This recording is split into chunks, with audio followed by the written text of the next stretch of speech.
I was at a meeting just recently where I was talking to the folks, and most of them were my age or maybe even older, and we were talking about what church was like in the 1950s and 60s, and we all agreed that that church is no more. And in fact, the culture in which we find ourselves, the world we find ourselves, doesn't exist the way it did back in the 50s or 60s. As we go around the diocese on Sundays doing parish visits, one of the things that's, I think, becoming kind of fun is that at coffee hours there's always someone who wants to track me down or track Bob down to talk about their Renew program, their Renew project, their vision for Renew. And it seems wherever we go, when people talk to us about Renew in their parish communities, we're hearing people talk about outreach, about how they can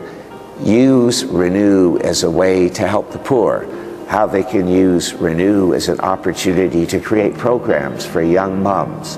how they can use Renew to create better programs in their community for our young people who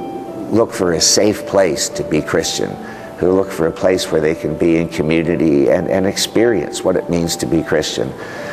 We hear people talking about programs to care for the elderly, programs to care for folk in nursing homes.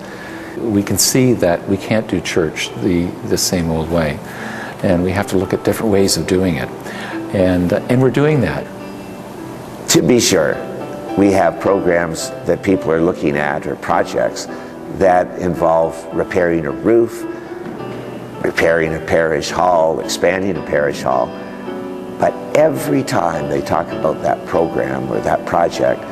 it's not just about putting up a parish hall. It's about putting up a parish hall so that they can have programs and projects that can help them with their outreach into the community. And we're starting to see people really becoming excited about how they can engage the world and the world around them specifically with what they believe is the gift their parish has to offer. This is what it's like to be a Christian community in this little town or in the midst of the city, and these are our fears, both the bishops and also the congregants. They get to tell their stories.